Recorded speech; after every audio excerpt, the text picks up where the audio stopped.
Hello everyone, বিথিশা রান্নাঘরে সবাইকে স্বাগত। আজ যে রেসিপিটি শেয়ার করব সেটি পছন্দ করে না এমন মানুষ খুবই কমই আছে। রেসিপিটি হলো সর্ষে পোস্ত দিয়ে ইলিশ মাছের ঝাল। আমি মশলাটা আজ শিলে বেটে নেব।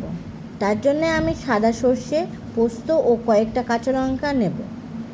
এবার অল্প জল দিয়ে মশলাটা ভালোভাবে বেটে নেব।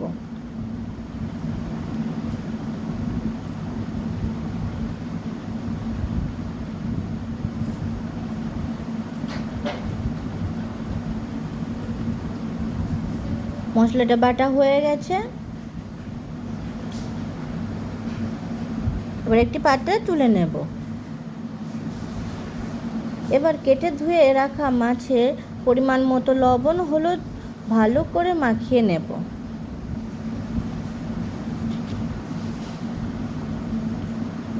লবণ হলুদ মাখানো হয়ে গেছে।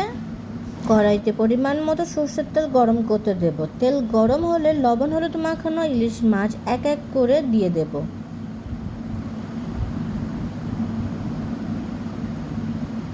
মাছগুলো খুব বেশি ভাজবো না, এক পিঠ হালকা ভাজা হলে আর এক পিঠ হালকা করে ভেজে নেব।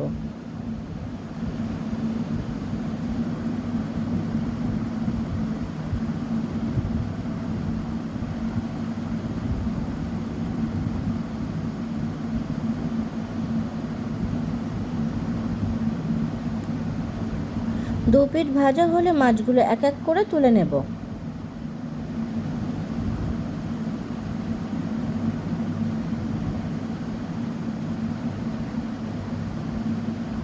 এবার ওই তেলে বাকি মাছগুলো এক এক করে দিয়ে দুই পিঠ হালকা করে ভেজে তুলে নেব।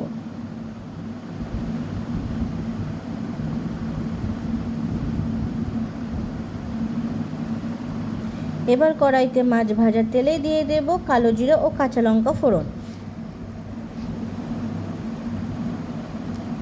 ফোড়ন ভাজা হয়ে গেলে দিয়ে দেব সর্ষে পোস্ত কাঁচা লঙ্কা বাটা। কিছু সময় কষে দিয়ে দেব পরিমাণ মতো জল। ঝোলটা একটু নাড়াচাড়া করে দিয়ে দেব পরিমাণ মতো লবণ ও হলুদ গুঁড়ো। লবণ হলুদ ঝোলের সাথে মিশিয়ে কিছু সময় ফুটতে রেখে দেব। ঝোলটা বেশ ভালোই ফুটছে। এবার দিয়ে দেব ভেজে রাখা ইলিশ মাছগুলোকে। একটু নাড়াচাড়া করে ফুটতে দেব।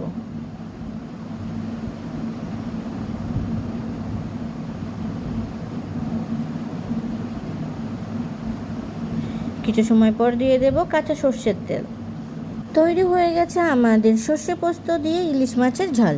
ভিডিওটি কেমন হয়েছে অবশ্যই কমেন্ট করে জানাবেন। আর ভিডিওটি যদি আপনাদের ভালো লেগে থাকে তাহলে চ্যানেলটিকে সাবস্ক্রাইব করে পাশে থাকবেন।